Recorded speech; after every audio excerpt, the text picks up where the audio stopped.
Hello and welcome to another episode of Literary Gladiators, the show where we discuss and debate literature in all of its forms. If it's written work, it's game.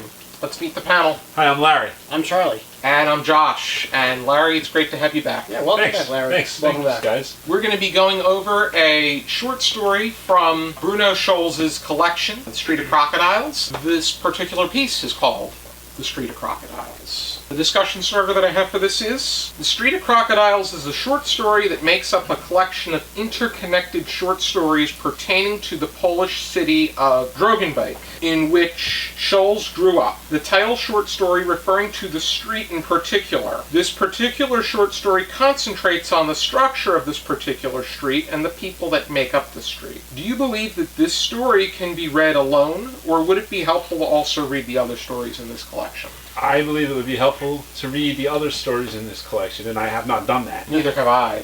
But I think it probably would be, just based on a little bit that I've read about the collection. After reading the piece, I wanted to know a little bit more, so I looked it up on Wikipedia, and they talk about the collection that it's from. They talk about how there's actually a plot to the collection, which is interesting, right? Like, you don't think about short story collections having a through very often. You do have interconnected. I read Hearts in Atlantis by Stephen King. They're novellas that all are connected to the first piece. Okay. This is not Stephen King, this is Bruno Schulz. It's kind of also like William Sororin's Human Comedy. Even though each chapter resembles a different aspect, they pretty much tie together pretty well, and they flow pretty well. This promotes itself as a short story collection, but with interconnected short stories, and they all rely on each other. Right, yes, like there are characters that appear, I guess, in multiple stories, things like that. Like in this story, the father is mentioned only in that there's a map hanging in his office. But I imagine in one of the other works it probably talks about the father more, because there's more about him in the Wikipedia article. He's examining his map as well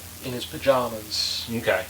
At one point. The concentration is on the mechanics of the map. And how it portrays their part of the town. People around it. I think the way that he talks about people is very similar to Robert Walser when in The Walk, which we discussed. He's very detailed, he's very specific, as much as one can be within the short space. It's not novella-based. I also think it's beneficial to read all of them, as opposed to, which I didn't, but still... We hope it is, right?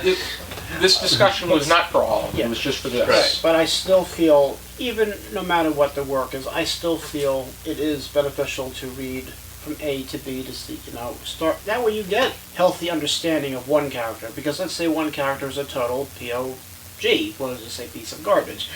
You might see in the earlier work, oh, here's why this person was a POG. I made a new word. Piece of garbage. I can't say the other one. I mean, the way that they promoted this, it seems like the other stories are pretty intriguing. They're pretty interesting. Because Bruno Schulz has been described as being like Franz Kafka, who I thought he was remarkable. Right. And I think, didn't they say one of the characters thought they were, I think the father said something about being like a cockroach? To me, that screams Kafka. Sure. Yeah, it's very. I don't know if that's very reflective of the metamorphosis. I think the only difference is with the cockroach, he begins to resemble cockroach-like traits by not necessarily physically being such. But in the metamorphosis, he wakes up as a literal cockroach, a literal bug. But to me, it's soon beetle-like though. Yeah. John Fuller, Ringo, or George. None of them. We're not Beatle fans. Josh and I are in agreement. Ooh. I do like the Beatles, actually. I met one. Do you? Yeah, I do like the Beatles. You're the lone one. Oh, I had it right the first time. I met one of them, so I'm the lone. Which one? Sir Ringo. Oh, okay. He's probably my favorite. He is, because he's a drummer. Left-handed guy, and he plays right-handed, so that's why... Okay, we're not going down that road. But otherwise... I just really liked his speech at the Rock and Roll Hall of Fame when he was inducted. I thought he gave a good speech. As far as this text is concerned, I think the strength is the detail. It's pretty much what the piece is about. It's a piece of detail. If someone's looking to hop into this collection, this is not where you should begin. Yeah, no, I would agree with that. Probably begin from the first piece, which right.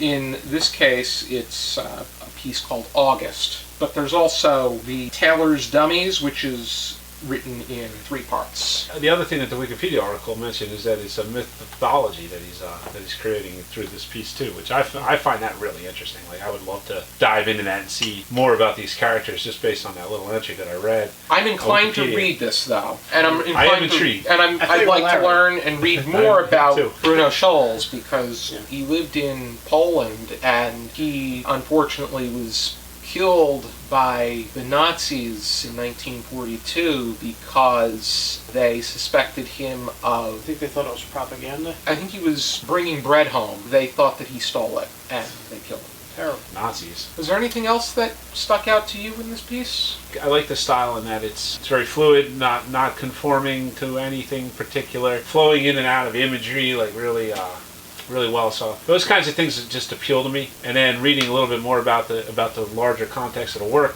So now basically all I could say about it is that I'm intrigued and yes, I think it gives you a great sense of, you probably would want to read more and then get back to this, and I think that things would be clearer. Yeah. Right. And that's what I was saying earlier. If you start to read about one character and why that character is the way they are, what happens when you go back and do something, to look for something? You're looking for what? More information, more... Let's say it all together. Ready?